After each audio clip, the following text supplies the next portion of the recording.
नमस्कार, मैं हूँ विकास टेकरे और स्वागत करता हूँ आप सभी का द हिस्ट्री यूट्यूब चैनल में। और आज की इस वीडियो में हम बात करेंगे 1800 यहाँ पर हम 1907 के जो कांग्रेस का विभाजन होता है या सूरत अधिवेशन, जहाँ पर हम देखते हैं कि कांग्रेस नरम दल और गरम दल दो घड़ों में बढ़ जाती है। तो हम इन विभाजन को, जो किस तरह से यहाँ पर विचारधाराओं का विभाजन होता है, उसे समझने का प्रयास करेंगे। तो दोस्तों, यहाँ पर क्यों ये विभाजन होता है सूरत अधिवेशन में, हम ये देखते हैं। उदारवादियों एवं उग्रवादियों की नीतियों में मतभेद आ जाता है। बंगाल विभाजन एवं स्वदेशी आंदोलन के दौरान उत्पन्न मतभेद होता है। यहाँ पर जो उदारवादी होते हैं वो कहते हैं कि भाई हम पत्र व्यवहार करके हम चीज़ों को सुलझा लेते हैं, और अगर आप स्वदेशी आंदोलन चला भी रहे हो तो उसको आप बंगाल तक सीमित रखो। अब यहाँ पर जो उग्रवादी कहते हैं कि भाई ये सिर्फ बंगाल का मामला नहीं है, ये पूरे देश का मामला है, और इसका प्रदर्शन, इसके खिलाफ प्रदर्शन देश के हर कोने में होना चाहिए। अब इस मत को लेकर और पहले से भी अन्य मत चले आ रहे होते हैं, जिसके चलते ये विभाजन हमें देखने को मिलता है। अब देखिए, उदारवादी और उग्रवादी किस तरह से थे।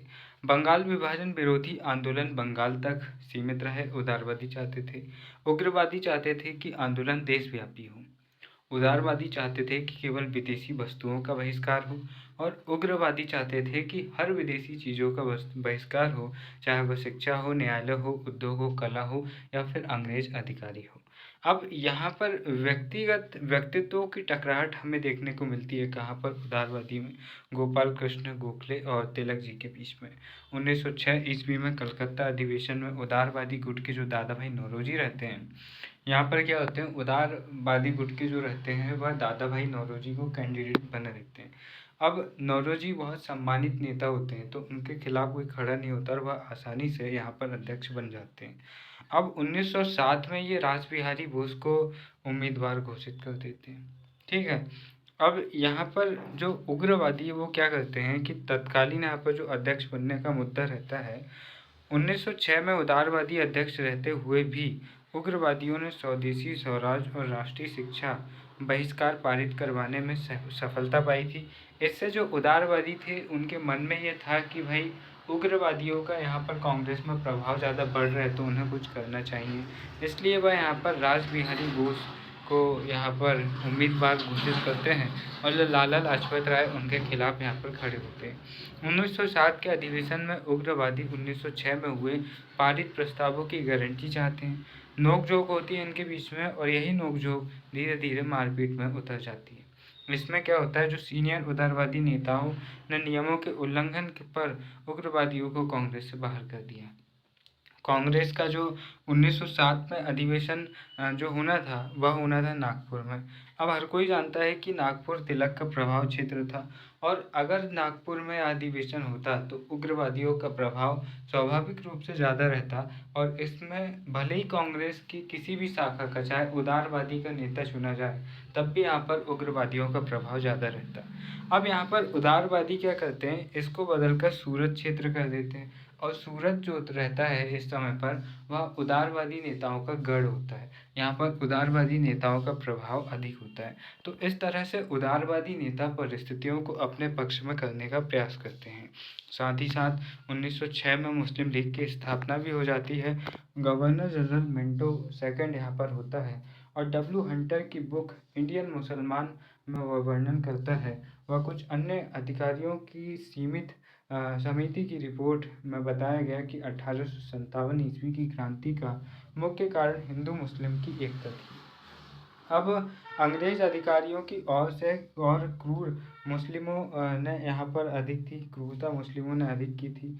तो यहाँ पर ये कहते हैं कि भाई 1857 का जो विद्रोह हुआ था, वहाँ पर मुस्लिम और हिंदू यानी कि सभी लोगों ने मिलकर भाग लिया था। जहाँ पर हम देखते हैं कि रानी लक्ष्मीबाई जैसी साहसी योद्धा महिलाएं हमें मिल रही है, नाना साहेब जैसे, तात्या टोपे जैसे क्रांतिकारी मिल रहे हैं, तो वहीं पर दिल्ली के क्षेत्रों में बख्त खां जैसे हमें प्रमुख क्रांतिकारी देखने को मिल रहे हैं, जो कि कहने को तो मुगल बादशाह के सेनापति हैं, वजीर हैं, लेकिन पूरी तरह से ये यहाँ पर क्रांति का नेतृत्व कर रहे हैं।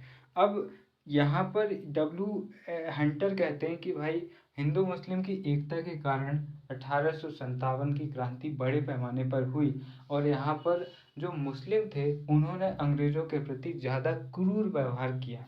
तो यहाँ पर 1857 के बाद से ही जो अंग्रेजी सरकार होती है वह भारत में सांप्रदायिक तनाव को बढ़ाने का काम करना शुरू कर देती है। 1906 ईस्वी में आगा खां सलीमुल्लाह खां ढाका के नवाब रहते हैं। बकार उल मुल्क शिमला में मिंटो सेकंड से मिलते हैं और मुस्लिमों के विकास की बात करते हैं। अब यहाँ पर मिंटो सेकंड जानता था कि अगर हमें भारत में सरकार बनाए रखनी है, भारत को गुलाम बनाए रखना है, तो हमें प्रयास करना पड़ेगा कि भारत में तनाव बना रहे। जब तक भारत में तनाव बना रहेगा, जब तक भारत में एकता स्थापित नहीं होगी, तब तक भारत ऐसे ही गुलाम बना रहेगा। तो यहाँ पर मिंटो सेकंड मुस्लिम नेताओं को राजनीतिक दल बनाने की सलाह देते हैं, जिसके आधार पर मुस्लिम लीग बनती है।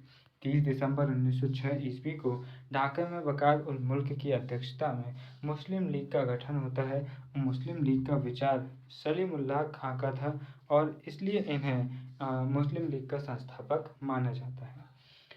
मुस्लिमों के हितों के लिए लीग सरकार का समर्थन चाहती थी। सरकार कांग्रेस का विरोध करती थी, इसलिए लीग ने भी कांग्रेस का विरोध यहाँ पर करना शुरू कर दिया। 1908 में अमृतसर की संधि होती है और इसमें वयोवृद्ध नेता आगा खां को लीग का आजीवन अध्यक्ष मनोनीत किया जाता है। मुसलमानों को राजनीति में अपनी हिस्सेदारी देने के लिए सरकार प्रयास करे, जिसे सरकार ने मान लिया और 1909 ईस्वी में हम देखते हैं मार्ले मिंटो सुधार जो होता है। इसमें जो मार्ले होते हैं वह भारत सचिव होते हैं और जो मिंटो सेकंड होते हैं वह गवर्नर जनरल होते हैं। तो इस एक्ट में हम देखते हैं कि मुस्लिमों को पृथक निर्वाचन दिया जाता है और मुस्लिम बहुल क्षेत्र में मुस्लिम प्रतिनिधियों के लिए आरक्षण और वोट भी यहाँ पर केवल मुस्लिम ही डाल पाएंगे, इस तरह की यहाँ पर बात की जाती है कि भाई आजकल हम देखते हैं कि जो मुस्लिम बाहुल क्षेत्र है या आदिवासी बहुल क्षेत्र है, तो आज के समय पर भी वहाँ के उस क्षेत्र के लोगों को प्रतिनिधित्व के लिए आरक्षण दिया जाता है। लेकिन आज ऐसा होता है कि अगर कोई खड़ा हुआ, जैसे मान लीजिए एसटी सीट है, वहाँ पर एसटी ज़्यादा पॉपुलेशन है, तो वहाँ पर एसटी कैंडिडेट खड़ा होगा, ठीक है। अब वहाँ पर एसटी कैंडिडेट खड़ा हुआ, लेकिन बोर्ड वहाँ पर सभी जो धर्म संप्रदाय के लोग हैं, सभी कैटेगरी के लोग हैं, सभी डालते हैं। लेकिन इस समय पर इनका ऐसा था कि अगर मुस्लिम कैंडिडेट खड़ा हुआ है तो सिर्फ मुस्लिम व्यक्ति ही यहाँ पर, मुस्लिम बाहुल क्षेत्र है जो उनके लिए आरक्षित है, वहाँ पर केवल मुस्लिम ही वोट डाल पाएंगे। तो ये यहाँ पर तुष्टीकरण की नीति यहाँ पर ये शुरू करते हैं। तो ये एक फैक्ट होता है कि भाई ये किस तरह से अंग्रेज भारत में सांप्रदायिकता को बढ़ाने का काम करते हैं। 1911-12 ईस्वी में मुस्लिम लीग ने नए राष्ट्रवादी नेता प्रभावी में आते हैं। ये मुस्लिम लीग के नए राष्ट्रवादी नेता जो मुस्लिम लीग होती है उसको राष्ट्रीय आंदोलन से जोड़ने का काम करते हैं, जैसे मौलाना अबुल कलाम आज़ाद जो कि आगे कांग्रेस में मिलेंगे आपको, मौलाना मोहम्मद अली और मौलाना शौकत अली। ये अली बंधु के नाम से जाने जाते हैं और ये खिलाफत आंदोलन करते हैं जिसका समर्थन महात्मा गांधी जी और कांग्रेस भी करती है।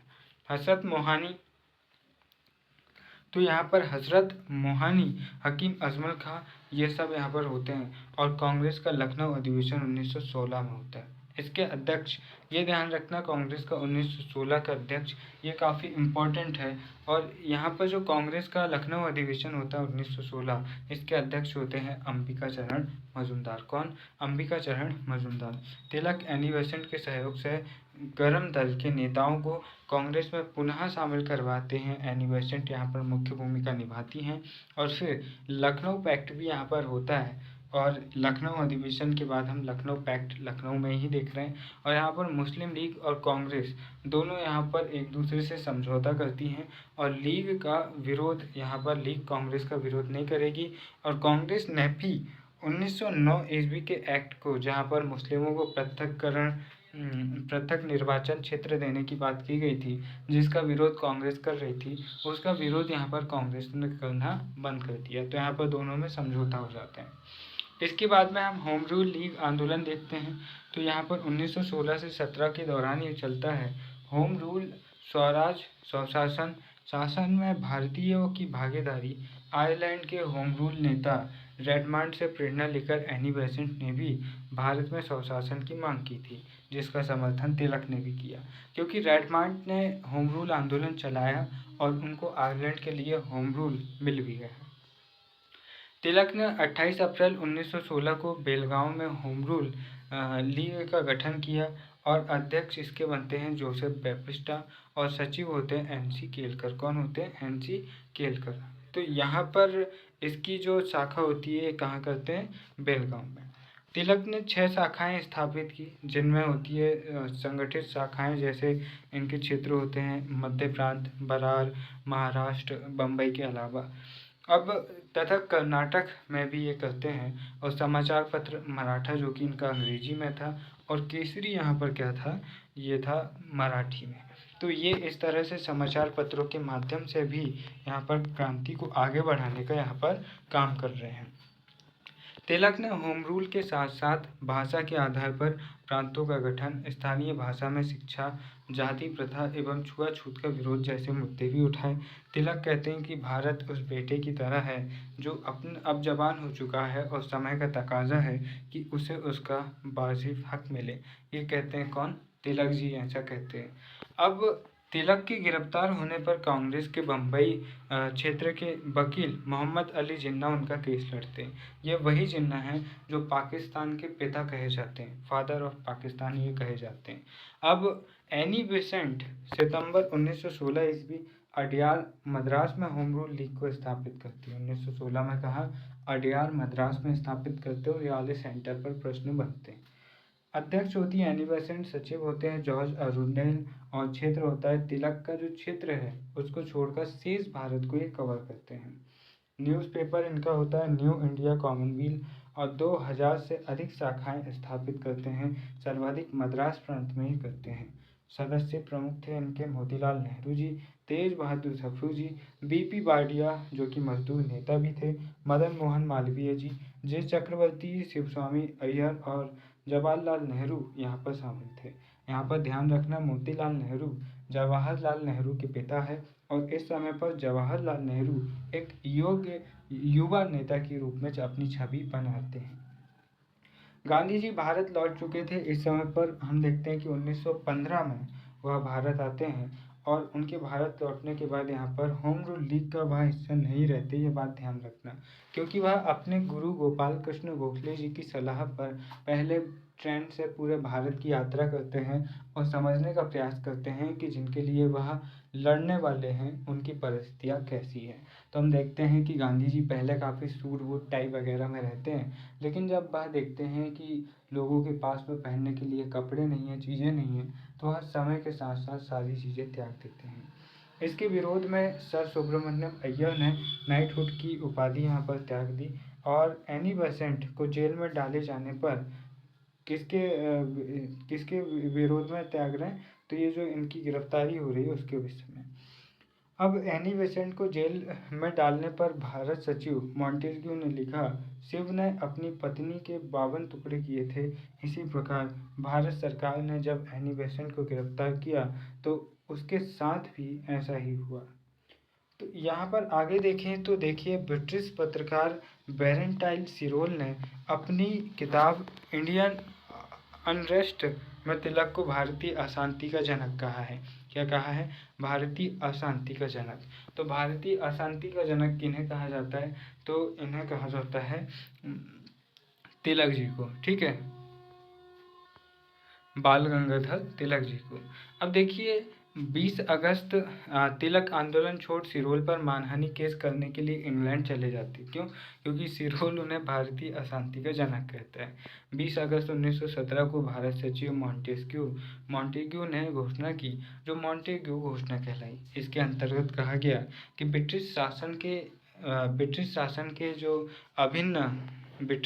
के अभिन्न अंग के रूप में भारत में क्रमिक रूप से उत्तरदायी शासन हम देंगे। इस घोषणा का एनी बेसेंट ने समर्थन किया और होम रूल आंदोलन स्थगित कर दिया। सरकार ने एनी बेसेंट व उनके साथियों को रिहा कर दिया, जबकि कांग्रेस और तिलक ने मॉन्टेग्यू घोषणा का विरोध किया, क्योंकि तिलक कहते थे कि भाई तुम कब करोगे, तुम कब क्रमिक रूप में हमको कब दोगे, कोई निश्चित तिथि कोई निश्चित समय तो आपने बताया नहीं।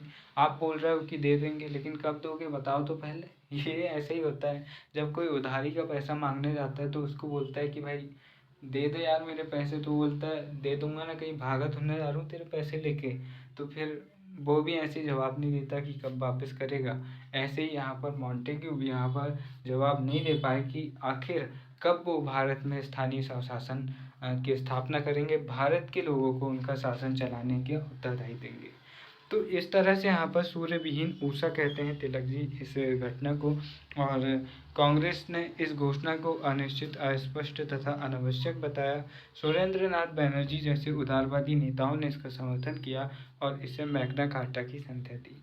देखिए, ये एक अच्छा कदम था कि आप स्वशासन देने की बात कर रहे हो, लेकिन यहाँ पर समस्या ये थी जो बाल गंगाधर तिलक जी भी उठा रहे थे कि भाई आप स्वशासन दे हुए, अच्छी बात है, हम इसी के लिए लड़ रहे थे, लेकिन आप दोगे कब? कोई निश्चित तिथि तो आप बता नहीं रहे। हो सकता है कि आप 1970 में दो, 1950 में दो, तब तक क्या हम गुलामी रहेंगे? इससे अच्छा है कि हम अब पूर्ण स्वराज लेंगे। अब तथा इस मुद्दे पर कांग्रेस से अलग होकर राष्ट्रीय उदारवादी संघ की स्थापना की। किसने? सुरेंद्र नाथ बनर्जी ने, जो आगे चलकर अखिल भारतीय उदारवादी संघ के नाम से जाना गया। और यह कांग्रेस का दूसरा विभाजन था 1907 के बाद।